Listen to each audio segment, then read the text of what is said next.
Let us first of all discuss the issue of accountability. We live in a very interesting world. In fact, in a very interesting time. We live in a very interesting generation. This is a generation that does not believe that it is accountable to anyone or anything. More so with the advent of social media.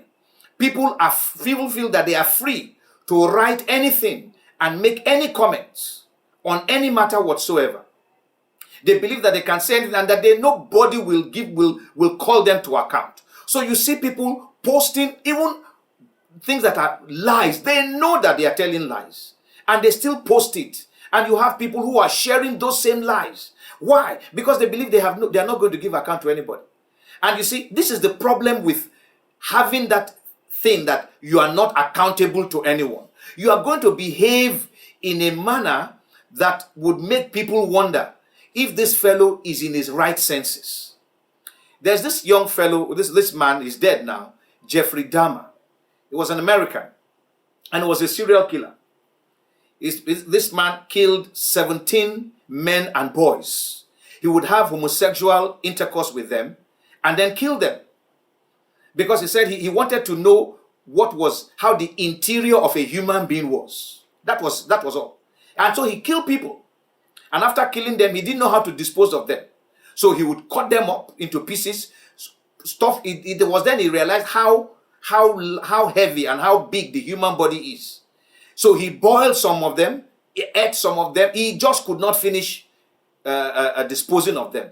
Fortunately, one young man escaped and informed the police. When the police got to his house, they found all kinds of things. Anyway, the bottom line is that this fellow was interviewed after he was arrested and I think after he was condemned to death. Or was it sentenced to life? I can't even remember what the sentence was. No, I think it was life sentence. He was interviewed. And one of the striking things he said in the interview was that he was taught in school that he was not accountable to anyone. That's what he was taught. That he was accountable to no one. And that teaching is a fallacy. Because here was he now in police custody. Here was he now in prison. He had been made to give account to the state for what he had done. But he believed that he was not accountable to anybody. And so he acted the way he acted. In Daniel chapter 5, we read the story of Belshazzar. Belshazzar was the grandson of Nebuchadnezzar. He was actually acting as regent on behalf of his father. His father had married Nebuchadnezzar's daughter, and the father had gone to war against the Medes and the Persians. So he was sitting in place of his father in the palace in Babylon. And so on one of those occasions, he called for a party and they were drinking. And while they were drinking, he ordered that the silver and gold goblets that Nebuchadnezzar, his grandfather, had taken from Israel, from Judah, be brought out.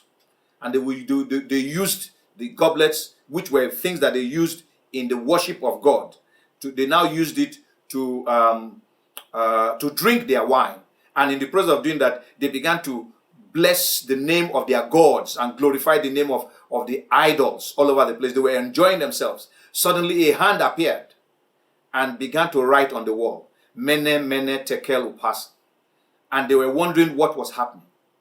And so eventually they called Daniel, and Daniel came and gave interpretation. Daniel said something to Belshazzar. He said, you heard everything that happened to your grandfather Nebuchadnezzar. You heard how when he misbehaved, God turned him into an animal.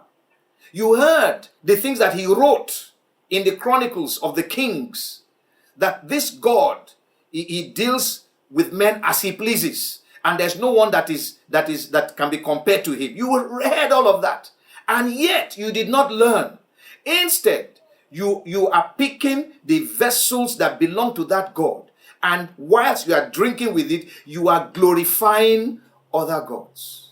He said that is why this hand has come, and it has written many, which means numbered. He says your days have been numbered. Tekel, as in shekel.